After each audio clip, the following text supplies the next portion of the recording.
ബിസ്മില്ലാഹിർ റഹ്മാനിർ റഹീം.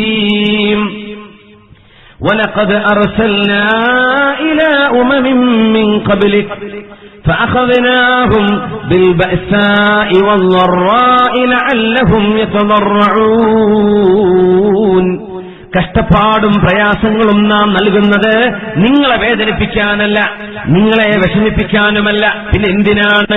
ലഅല്ലഹും യതദറഊൻ, വളരെ വിനയാന്വിതരായി അല്ലാഹുവിനെ സ്മരിക്കാനാണ്, സ്രഷ്ടാവിനെ ഓർക്കാനാണ്, സ്രഷ്ടാവിന്റെ മുമ്പിൽ നന്ദി ചെയ്യാനാണ്. അനുഗ്രഹങ്ങൾ ഉണ്ടാകുമ്പോൾ ഒരുപക്ഷേ നമ്മൾ നന്ദി ചെയ്യാൻ മറന്നുപോകും. فَلَوْلَا إِذْ جَاءَهُمْ بَأْسُنَا تَضَرَّعُوا, കഷ്ടപ്പാടുകൾ വന്നപ്പോൾ എന്തേ അവർ എന്നിലേക്ക് വിനയത്തോടെ തിരിച്ചു വരാതിരുന്നത്? وَزَيَّنَ لَهُمُ الشَّيْطَانُ مَا كَانُوا يَعْمَلُونَ, അവർ ചെയ്യുന്ന സർവമാന തിന്മകളും ശരി തന്നെയാണെന്ന് പിശാച് അവരോട് പറയുകയും ചെയ്യും. فَلَمَّا نَسُوا مَا ذُكِّرُوا بِهِ, ഞാൻ ഏതൊരു വിഷയം ഓർമ്മിപ്പിക്കാൻ വേണ്ടിയായിരുന്നോ അവർക്ക് വേണ്ടി ഞാൻ പ്രയാസങ്ങൾ കൊടുത്തത്, പരീക്ഷണങ്ങൾ കൊടുത്തത്, അതവർ ഓർക്കാതെ വന്നപ്പോൾ അല്ലാഹു എന്തു ചെയ്തു? ഫതഹ്നാ അലൈഹിം അബ്വാബ കുല്ലി ഷൈഇൻ, എല്ലാറ്റിന്റെയും വാതിലുകൾ ഞാൻ അവർക്ക് വേണ്ടി തുറന്നു കൊടുത്തു. അല്ലാഹു പറയുന്നു, പൈസയാണെങ്കിൽ പൈസ, എവിടെയെല്ലാം തിന്മ വേണമോ അതിന്റെ സാഹചര്യം, യാത്ര ചെയ്യാനുള്ള സൗകര്യം, അവർക്ക് എവിടെ പോകാനുമുള്ള സ്വാതന്ത്ര്യം, എന്തും പ്രവർത്തിക്കാനുള്ള അവസരം, സർവമാന തിന്മകളുടെയും വാതിലുകൾ ഞാൻ അവർക്ക് തുറന്നു കൊടുത്തു. ഹത്താ ഇദാ ഫരിഹൂ ബിമാ ഊതു, ഞാൻ നൽകിയ ആ പരീക്ഷണം അത് അപകടമാണ് എന്ന് മനസ്സിലാക്കാതെ മദ്യപാനവും വ്യഭിചാരവും കൊണ്ട് ഇതാരും അറിയില്ലെന്ന് വിചാരിച്ച് തിന്മയിൽ അവര് മതിമറന്ന് ജീവിക്കുന്ന സമയം അഖദ്നാഹും ബഗ്തതൻ, വളരെ പെട്ടെന്നാണ് ഞാൻ അവരെ മരിപ്പിച്ചു കൊണ്ടുപോകുന്നത്. വളരെ പെട്ടെന്നാണ് ഒരു അറ്റാക്കിലൂടെ, ഒരു പെട്ടെന്നുള്ള മരണം, ഒരു കാർ ആക്സിഡന്റ്, വളരെ പെട്ടെന്നാണ് ഞാൻ അവരെ കൊണ്ടുപോകുന്നത്. ഫഇദാഹും മുബ്ലിസൂൻ, ചില സമുദായങ്ങളെ വളരെ പെട്ടെന്നാണ് അല്ലാഹു ഒന്നിച്ചു നശിപ്പിക്കുന്നത്. ഭൂകമ്പങ്ങളിലൂടെ, ഭൂചലനങ്ങളിലൂടെ, അട്ടഹാസങ്ങളിലൂടെ, പ്രപഞ്ചത്തിലെ മറ്റത്ഭുതങ്ങളിലൂടെ വളരെ പെട്ടെന്ന് ഞാൻ അവരെ പിടികൂടുന്നു. എന്തുകൊണ്ട്? അനുഗ്രഹങ്ങളുടെ വാതിലുകൾ എന്നല്ല അല്ലാഹു പറഞ്ഞത്, എല്ലാറ്റിന്റെയും വാതിലുകൾ നമുക്കെന്നതല്ലേ അല്ലാഹു തുറന്നു വെച്ചത്. ഇങ്ങനെ അനുഗ്രഹങ്ങൾ ഉണ്ടായൊരു കാലം, ഇങ്ങനെ സൗകര്യങ്ങൾ ഉണ്ടായൊരു കാലം, നമ്മുടെ നിസ്സാരമായ മൊബൈൽ ഫോണുകൾ, നമ്മൾ ഉപയോഗിക്കുന്ന സോഷ്യൽ നെറ്റ്വർക്കുകൾ, ഇതുപോലെയുള്ളൊരു കാലം നമ്മുടെ മുമ്പുണ്ടായിട്ടുണ്ടോ? മുമ്പ് സമുദായങ്ങൾക്കുണ്ടായിട്ടുണ്ടോ? ഇത് ഖൈറാണെന്ന് വിചാരിക്കുന്നുണ്ടോ? ഖൈറിന് വേണ്ടി ഉപയോഗിച്ചാൽ നന്ന്, അല്ലെങ്കിൽ ഇത് പരീക്ഷണമാണ്, ഇതിലൂടെ അല്ലാഹു ഈ ഉമ്മത്തിനെ പരീക്ഷിക്കുകയാണെന്ന് നമ്മൾ തിരിച്ചറിയുക. ഹബീബുനാ റസൂലുള്ളാഹി സ്വല്ലല്ലാഹു അലൈഹി വസല്ലം, സമ്പത്ത് കൊണ്ട് നിങ്ങൾ മതിമറന്ന് ജീവിക്കല്ലേ, അതൊരു നന്മയായിരുന്നുവെങ്കിൽ അത് അല്ലാഹുവിന്റെ റസൂലിന് കിട്ടുമായിരുന്നു. സമ്പത്ത് നിങ്ങൾ അല്ലാഹു ഇഷ്ടപ്പെട്ടതിന്റെ അടയാളമാണെന്ന് തോന്നുന്നുണ്ടോ? അങ്ങനെയെങ്കിൽ അത് ഏറ്റവും കിട്ടേണ്ടത് ആർക്കാണ്? ഹബീബുനാ റസൂലുള്ളാഹി സ്വല്ലല്ലാഹു അലൈഹി വസല്ലം തങ്ങൾക്കത് കിട്ടിയിട്ടില്ലല്ലോ. അതുകൊണ്ട് വളരെ വളരെ സൂക്ഷ്മതയോടുകൂടെ ആർഭാടങ്ങളിൽ, ധൂർത്തുകളിൽ, നമ്മുടെ സമ്പത്ത് അനാവശ്യ വിഷയങ്ങളിലേക്ക്, അല്ലാഹുവിന് ഇഷ്ടമില്ലാത്ത വിഷയങ്ങളിലേക്ക് ഒരു ഫിൽസ് പോലും കൊടുക്കുന്നത് നാളെ ഹിസാബിനെ വർദ്ധിപ്പിക്കുമെന്ന് തിരിച്ചറിയുക. നമുക്ക് സമ്പത്തുണ്ടെങ്കിൽ അല്ലാഹുവിന്റെ വഴിക്ക് കൊടുക്കും, അല്ലാഹു ഇഷ്ടപ്പെടുന്ന വഴിയിലാവട്ടെ. ഏറ്റവും നല്ല മാതൃക കാട്ടിയ ഹബീബായ നബി തങ്ങളുടെ സ്വഹാബിമാരിൽ മഹാനായ ത്വൽഹത്ത് ബിൻ ഉബൈദില്ലാഹി റളിയല്ലാഹു അൻഹുവിന്റെയും അവിടുത്തെ ഭാര്യ സിദ്ദീഖ് എന്നവരുടെ ഒരു മോളുണ്ട്, ഉമ്മു കുൽസൂം എന്ന് പറയുന്ന മോള്. സിദ്ദീഖ് എന്നവർക്കുമുണ്ട്, അലി തങ്ങൾക്കുണ്ട് ഉമ്മു കുൽസൂം എന്ന മകൾ. എന്നാൽ സിദ്ദീഖ് റളിയല്ലാഹു അൻഹുവിന്റെ ഉമ്മു കുൽസൂം എന്ന പൊന്നുമോളെ കല്യാണം കഴിച്ച ത്വൽഹത്ത് ബിൻ ഉബൈദില്ലാഹി റളിയല്ലാഹു അൻഹുവിന്റെ ഒരു അനുഭവം കൂടെ അവസാനമായി ചർച്ചയ്ക്കിരിക്കട്ടെ. മഹാനവരുടെ മുമ്പിലേക്ക് ഷാമിൽ നിന്ന് 7 ലക്ഷം ദിർഹം കടന്നു വരുന്നു. 7 ലക്ഷം ദിർഹം മഹാനായ ത്വൽഹ റളിയല്ലാഹു അൻഹുവിന് ഹദറമൗത്തിൽ നിന്ന് കിട്ടിയ സമ്പത്ത്. മഹാനവറുകൾക്കന്ന് ഉറക്കം വന്നില്ല.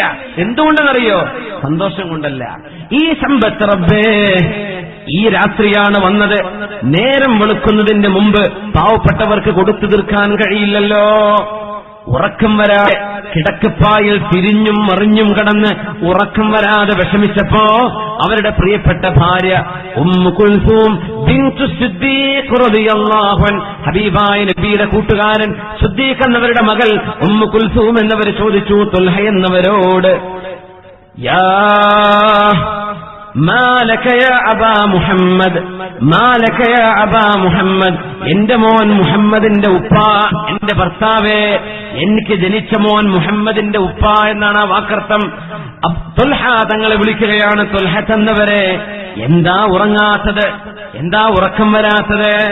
തുൽഹ തങ്ങളുടെ മറുപടി, ഇത്രയും സംഖ്യ നമ്മുടെ വീട്ടിലുണ്ടായിരിക്കെ, മാ ദുന്നു അബ്ദിൻ ബിറബ്ബി യബീതു വഹാദൽ മാലു ഫീ ബൈതി, ഇത്രയും സമ്പത്ത് വീട്ടിൽ വെച്ച് ഞാൻ കിടന്നുറങ്ങി, ഞാൻ മരിക്കുകയാണെങ്കിൽ അല്ലാഹു എന്നെപ്പറ്റി എന്തായിരിക്കും വിചാരിക്കുക? ഇതോർത്തുകൊണ്ടാണ് എനിക്ക് ഉറക്കം വരാത്തത്. സുബ്ഹാനല്ലാഹ്. പൈസകൾ ഉണ്ടാകുമ്പോൾ അത് ഇരട്ടിയാവാനുള്ള വഴി എന്താണ്? കുറച്ച് കാശ് കിട്ടുമ്പോ ഡബിൾ ഇരട്ടി എങ്ങനെ ഉണ്ടാകും? അത് എങ്ങനെ ഇരട്ടിക്കിരട്ടിയായി വർദ്ധിപ്പിക്കാൻ കഴിയും? ഇതെവിടെയാണ് ഇൻവെസ്റ്റ് ചെയ്യേണ്ടത്? ഏത് ബിസിനസ്സാണ് നാളെ തുടങ്ങേണ്ടത് എന്ന് ചിന്തിച്ച് ഉറക്കം വരാത്ത അനുഭവമല്ല ഇത്. കയ്യിലുള്ള സമ്പത്ത് പാവപ്പെട്ടവർക്ക് കൊടുത്തു തീർക്കാതെ ഞാനെങ്ങാനും മരിച്ചു പോവുകയാണെങ്കിൽ എന്താണ് റബ്ബിനെ പറ്റി ഞാൻ വിചാരിക്കേണ്ടത്? ഞാനെങ്ങനെ മരിച്ചുപോയാൽ അള്ളാഹു എന്നെപ്പറ്റി എന്ത് കരുതും? അതുകൊണ്ട് എനിക്ക് ഉറക്കം വരുന്നില്ല എന്ന് പറഞ്ഞപ്പോ ആ നല്ല മഹദി കൊടുത്ത മറുപടി എന്താണെന്നറിയോ? എന്താണ് ആ മറുപടി? വളരെ മനോഹരമായ മറുപടി. നിങ്ങൾ എന്തിന് വിഷമിക്കണം? നിങ്ങളുടെ വീട്ടുകാരും സുഹൃത്തുക്കളും ഒരുപാട് പാവപ്പെട്ടവരില്ലേ? ആ പാവപ്പെട്ടവർക്ക് കൊടുത്തുകൂടെ? ഫഅൈന അൻത മിൻ ഫുഖറാഇ അഖില്ലാഇക, നിങ്ങളുടെ കൂട്ടുകാരിൽ പാവപ്പെട്ട ഒരുപാട് ആളുകളില്ലേ? അവർക്ക് കൊടുത്തേക്ക്. നേരം പുലർന്നാൽ പിന്നെ ഓരോരുത്തരെ വിളിച്ചു കൊണ്ടുവന്ന് നിങ്ങളത് കൊടുത്തങ്ങ് തീർത്തേക്കണം നാളെ. അതുപോരെ നമുക്ക്? ഓ ഫനം ഖരീറല്ലൈൻ, എന്നാൽ സുഖമായി ഉറങ്ങിക്കോളൂ. അങ്ങനെയാ ഉറങ്ങിയത്. ആ മഹദി പറഞ്ഞൊരു വാക്ക് നമ്മുടെ ഹദീസ് പണ്ഡിതന്മാരെടുത്ത് ചർച്ച ചെയ്യാൻ നമ്മുടെ ഒരു പെണ്ണങ്ങനെ പറയോ? 7 ലക്ഷം, അത് എന്റെ വീട്ടുകാർക്ക്, എനിക്ക് ആ മാല, എനിക്ക് ഈ ആഭരണം, എനിക്ക് അത് ഇത് എന്നൊരു പെണ്ണിന് എന്തൊക്കെ പറയാനുണ്ട്, അതൊന്നും പറഞ്ഞില്ല.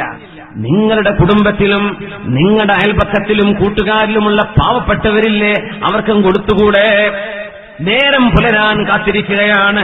ആ ഒരു മറുപടി പറഞ്ഞ മോള് ആരാണെന്നറിയുമോ? മറ്റാരുമല്ല, വീട്ടിലെ എല്ലാം ഹബീബിന്റെ മുമ്പിൽ കൊണ്ടുവന്നു കൊടുത്തപ്പോ, സിദ്ദീഖേ, നിങ്ങളുടെ വീട്ടുകാർക്ക് എന്താണ് നിങ്ങൾ ബാക്കി വെച്ചത്? ഒന്നുമില്ല നബിയേ, തറക്തുലഹുമുല്ലാഹ വറസൂല, ഞാൻ അല്ലാഹുവിനെയും അവന്റെ റസൂലിനെയും അവർക്ക് വെച്ചിട്ടുണ്ട് നബിയേ, എല്ലാം ഞാൻ കൊണ്ടുവന്നു എന്ന് പറഞ്ഞ വാപ്പയുടെ മോളാണത്. ആ ഒരു വാപ്പയുടെ മോളാണത്.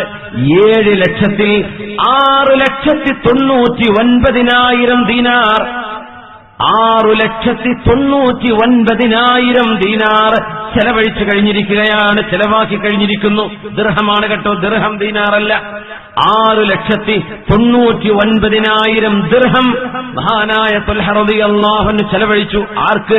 പാവപ്പെട്ടവർക്ക് വാരിക്കോരി, നാട്ടുകാർക്ക് മുഴുവനും പാവപ്പെട്ടവർക്ക് വിതരണം ചെയ്തു. അപ്പൊ ഭാര്യ ചോദിച്ചു, നമുക്ക് വീട്ടിലെ ആവശ്യങ്ങൾക്ക് എന്തെങ്കിലും ബാക്കി വേണോ? നിനക്കിതാ ഞാൻ ഒരു ഓഹരി ചെറിയ കിഴി വെച്ചിട്ടുണ്ടവിടെ, അത് നിനക്കുള്ളതാണ്. നോക്കുമ്പോൾ അതിൽ 1000 ദിർഹമാണുള്ളത്. വെറും 1000. 7 ലക്ഷത്തിൽ 1000 ദിർഹമാണ് സ്വന്തം ഭാര്യയ്ക്കും മക്കൾക്കും തനിക്കും വേണ്ടി അബ്ദുള്ള റളിയല്ലാഹു അൻഹു ബാക്കി വെച്ചത്. എല്ലാം അല്ലാഹുവിന് വേണ്ടി കൊടുത്തു. എന്തിന്? സമ്പത്തിന് വേണ്ടിയുള്ള ജീവിതമല്ല. സമ്പത്ത് ചെലവഴിച്ച് പാവപ്പെട്ടവരുടെ മുഖത്ത് ചിരി വിടർത്തുന്നത്. അഹബ്ബുൽ അഅമാലി ഇലല്ലാഹ്, അല്ലാഹുവിന് ഏറ്റവും ഇഷ്ടമുള്ള പണി സുറൂറുൻ തുദ്ഖിലുഹു അലാ ഖൽബിൽ മുസ്ലിം, ഒരു വിശ്വാസിയുടെ മനസ്സിന് നിങ്ങൾ കൊടുക്കുന്ന സന്തോഷത്തോളം അല്ലാഹുവിന് ഇഷ്ടമുള്ള വേറെ ഒരു ജോലിയില്ലത്രേ. അത് ആണോ പെണ്ണോ ആകട്ടെ, പാവപ്പെട്ട ആരോ ആകട്ടെ, അവരുടെ മുഖത്ത് പുഞ്ചിരി വിടർത്താൻ നിങ്ങൾ ചെയ്യുന്ന ഏത് സഹായം അതിനോളം അല്ലാഹുവിന് ഇഷ്ടമുള്ള വേറെ ജോലിയില്ലത്രേ. ഇത് പഠിപ്പിച്ചവരാണ് റസൂലുള്ളാഹ്. അത് പഠിപ്പിച്ചവരാണ് സ്വഹാബിമാർ, അത് പഠിപ്പിച്ചവരാണ് താബിഈങ്ങൾ. ത്വൽഹ റളിയല്ലാഹു അൻഹുവിന്റെ പ്രിയപ്പെട്ട മോള്, അവരാണ് മഹാമഹതിയായ ഭാര്യയാണ്. ഇത് കൊടുത്തുകൂടെ നിങ്ങളുടെ കുടുംബത്തിലെ, നിങ്ങളുടെ നാട്ടുകാരിലെ, നിങ്ങളുടെ സുഹൃത്തുക്കളിലെ പാവപ്പെട്ടവരായിക്കോട്ടെ, നമുക്ക് വേണ്ട. ബാക്കി വെച്ചത് കേവലം 1000 ദിർഹം മാത്രം. ബാക്കി 6,99,000 ദിർഹം പാവപ്പെട്ടവർക്ക് വേണ്ടി നേരം പുലർന്നപ്പോഴേക്കും കൊടുത്തു കഴിഞ്ഞു. വയൂസിറൂന അലാ അൻഫുസിഹിം വലൗ കാന ബിഹിം ഖസാസ. തനിക്ക് ആവശ്യമുണ്ടെങ്കിലും മറ്റുള്ളവർക്ക് വേണ്ടി ജീവിച്ചിരുന്ന മഹത്തുക്കൾ, തനിക്ക് ആവശ്യമുണ്ടെങ്കിലും മറ്റുള്ളവർക്ക് വേണ്ടി നൽകിയ റസൂലുള്ളാഹ് കാന അജ്വദന്നാസ്. ഹബീബ് ദാനം ചെയ്ത പോലെ ആരും ദാനം ചെയ്തിട്ടല്ലത്രേ. ഹബീബ് ദാനം ചെയ്ത പോലെ സല്ലല്ലാഹു അലൈഹി വസല്ലം. വകാന അജ്വദ മാ യകൂൻ ഹീന യുദാരിസുഹു ജിബ്രീൽ. റമളാനിൽ ജിബ്രീൽ അലൈഹിസ്സലാം വന്ന് ഹബീബിന് ഖുർആൻ ഓതി കൊടുക്കുന്ന നേരത്ത് റമളാനിൽ നബിതങ്ങൾ, ഹബീബായ നബിതങ്ങൾ കാറ്റടിച്ചു വീശുന്ന പോലെ എല്ലാം കാണുന്നവർക്ക് മുഴുവനും ദാനം ദാനം ദാനം, സ്വതക്കയാണ്. എല്ലാവർക്കും ഹദിയ, എല്ലാവർക്കും സമ്മാനം, എല്ലാവർക്കും ദാനം. ഇങ്ങനെ ദാനം ചെയ്യുന്ന ശീലം റമളാനിൽ ഹബീബിനെ കാണുമ്പോൾ കൊടുങ്കാറ്റ് പോലെ ഞങ്ങൾക്ക് തോന്നുമായിരുന്നുവെന്ന് മഹാന്മാരായ സ്വഹാബിമാർ. ഇതിലെന്തെങ്കിലും പാഠം നമുക്കുണ്ടോ പഠിക്കാൻ? നമുക്കെന്തെങ്കിലും പാഠങ്ങളുണ്ടോ ഇതിന്ന് ചേർത്ത് പിടിക്കാൻ, നമ്മുടെ ജീവിതത്തിലേക്ക് പകർത്തിയെടുക്കാൻ? ഹബീബ് ലോകത്തോട് വിട പറയാൻ പോകുന്നു. ആയിഷ റളിയല്ലാഹു അൻഹയുടെ മടിയിൽ തലവെച്ച് കിടക്കുകയാണ് റസൂലുള്ളാഹി സ്വല്ലല്ലാഹു അലൈഹി വസല്ലം. ആയിഷ ബീവിയോട് പറയുന്ന അവസാനത്തെ വാക്കുകളിൽ, അയാ ആയിഷ, അല്ലയോ ആയിഷ, മാ ഫഅല الذهب. ആ സ്വർണം എവിടെ? എന്ത് സ്വർണത്തെ പറ്റിയാ നബി പറയുന്നത്? ആയിഷ ബീവി അണിഞ്ഞ ആഭരണമാണോ ഈ പറയുന്നത്? അല്ല. ഏതോ ഒരാൾ ഹബീബായ നബിക്ക് സമ്മാനമായി കൊടുത്ത 7 ദീനാറുകളുണ്ട്, 7 ദീനാറിന്റെ കോയിനുകൾ. ആരോ സമ്മാനം കൊടുത്തത് നബി തങ്ങൾക്ക് ഓർമ്മ വരുന്നു ലോകത്തോട് വിട പറയുമ്പോ. ആയിഷ ബീവി റളിയല്ലാഹു അൻഹ ചോദിച്ചു, എന്ത് സ്വർണമാ നബി അങ്ങ് ഉദ്ദേശിച്ചത്? ആ 7 ദീനാർ. നോക്കണം, ഹബീബിൽ ഓർമ്മയുണ്ട്. ആയിഷ ബീവി പറഞ്ഞു, ഇവൻ എന്റെ അരികത്തുണ്ട് നബിയെ, എന്റെ കയ്യിലുണ്ട്. അതൊന്ന് എടുത്തതാ ആയിഷ. ഞാൻ എടുത്തു കൊടുത്തു. ആയിഷ ബീവി പറയുന്നു, ഹബീബായ നബിയുടെ കയ്യിൽ ഞാനത് വെച്ചു കൊടുത്തു. എന്നിട്ട് നബി തങ്ങൾ പറഞ്ഞു, മാ വന്നു മുഹമ്മദിൻ ബില്ലാഹ് ലൗ ലഖിയല്ലാഹ അസ്സ വജല്ല വഹാദിഹി ഇൻദഹു അൻഫിഖിഹാ യാ ആയിഷ. ആയിഷ, ഈ 7 ദീനാർ കയ്യിൽ വെച്ചുകൊണ്ട് ഈ മുഹമ്മദ് നബി എങ്ങാനും ലോകത്തോട് വിട പറഞ്ഞാൽ ഞാൻ അള്ളാഹുവിനെ പറ്റി എന്താണ് വിചാരിക്കുക? ഞാനും എന്റെ റബ്ബിനെയും കണ്ടുമുട്ടുന്ന നേരത്ത് 7 സ്വർണ്ണ നാണയം വീട്ടിൽ വെച്ച് സമ്പാദ്യമുണ്ടായിട്ടാണ് ഞാൻ വരുന്നതെന്ന് അള്ളാഹു എന്നെ പറ്റി വിചാരിക്കില്ലേ? ആയിഷ, ഇന്ന് കൊടുത്തു തീർക്കൂ ആയിഷ, പാവപ്പെട്ടവർക്ക് കൊടുക്കൂ ആയിഷ എന്ന് ഹബീബായ റസൂലുള്ളാഹി സ്വല്ലല്ലാഹു അലൈഹി വസല്ലം ആ 7 ദീനാറുകൾ അലി റളിയല്ലാഹു അൻഹുവിന്റെ കയ്യിലാണ് ആയിഷ ബീവി ഏൽപ്പിക്കുന്നത്. മഹാനവറുകൾ ഹബീബായ നബി തങ്ങൾ വഫാത്താകുന്നതിന്റെ മുമ്പ് തന്നെ എല്ലാവർക്കും 7 ദീനാർ അർഹരായവർക്ക് ഓരോരുത്തർക്ക് മഹാനവറുകൾ കൊടുത്ത് വിതരണം ചെയ്യുകയാണ്, സ്വതക്ക ചെയ്യുകയാണ്. എന്തുകൊണ്ട്? നാളെ റബ്ബിനെ കണ്ടുമുട്ടുമ്പോൾ, റബ്ബേ, ഞാൻ ദുനിയാവുണ്ടാക്കി, ഒരുപാട് പണമുണ്ടാക്കി, ഒരുപാട് സമ്പാദിച്ചു എന്ന് എന്നെപ്പറ്റി നീ അറിയുന്നത് എനിക്ക് ഇഷ്ടമല്ല റബ്ബേ.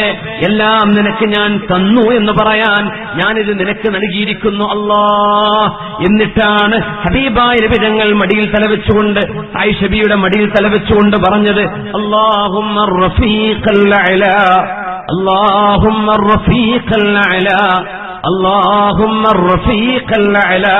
അല്ലാഹുവേ, നിന്റെ സമുന്നതമായ സാമീപ്യം, റബ്ബേ, നിന്റെ മഹോന്നതമായ സാമീപ്യം, നിന്റെ അരികത്തേക്ക് ഞാൻ വരുന്നു, നിന്റെ അരികത്തേക്ക് ഞാൻ വരുന്നു, നിന്റെ അരികത്തേക്ക് ഞാനിതാ വരുന്നു എന്ന് 3 തവണ ലോകത്തോട് യാത്ര പറഞ്ഞ ഹബീബാണ് നമ്മുടെ മുഹമ്മദ് മുസ്തഫ സ്വല്ലല്ലാഹു അലൈഹി വസല്ലം ആ ഹബീബിനെ ഓർക്കുന്ന ഈ നേരത്ത് നമ്മൾക്ക് അല്ലാഹു നൽകുന്ന നിഅമത്ത് കൊണ്ട് എങ്ങനെയാണ് നമ്മൾ ജീവിക്കുന്നത് എന്ന് ഒരൽപ്പം ചിന്തിക്കുവാനും ഹബീബിന്റെ ജീവിതത്തിന്റെ ലാളിത്യം മനസ്സിലാക്കി ജീവിതം അർത്ഥവത്തായതായി സമ്പത്തിന് വേണ്ടിയുള്ളൊരു ജീവിതമാവാതെ ലക്ഷ്യം അല്ലാഹു ആവുകയും എന്നാൽ അല്ലാഹു തരുന്ന നിഅമത്ത് അവൻ ഉദ്ദേശിക്കുന്നവരുടെ കൈകളിലേക്ക് ഈ ഉമ്മത്തിൽ പാവപ്പെട്ടവർക്ക് കൊടുക്കാനുള്ളതാണ്. നാം ഓരോരുത്തരുടെ കയ്യിലും നമ്മുടെ ആവശ്യം കഴിഞ്ഞ് ബാക്കിയുള്ളത് മുഴുവൻ ഈ ഉമ്മത്തിലെ പാവപ്പെട്ടവരുടെ സ്വത്താണ്, നമ്മളെ ഏൽപ്പിച്ചത് കൊടുത്തുവിട്ടാനെന്ന് തിരിച്ചറിയാനെങ്കിലും ഈ റബീഅ് നമുക്ക് ഉപകരിക്കട്ടെ. അല്ലാഹു നമ്മെ ഹബീബിന്റെ സുഹബത്തിലായി അല്ലാഹു ചേർത്തിത്തരട്ടെ. ആമീൻ യാ റബ്ബൽ ആലമീൻ. അന്നഈമു ലാ യുദ്റകു ബിന്നഈം. സ്വർഗം കിട്ടണമെങ്കിൽ സുഖലോലുപത കൊണ്ടാവില്ല, കഷ്ടപ്പാടുകളിലൂടെയാണ് ഹബീബും സഹാബികളും ഈ ഉമ്മത്തിനെ വളർത്തിക്കൊണ്ടുവന്നത് എന്ന ഒരു ശീർഷകത്തിലായിരുന്നു ചർച്ച.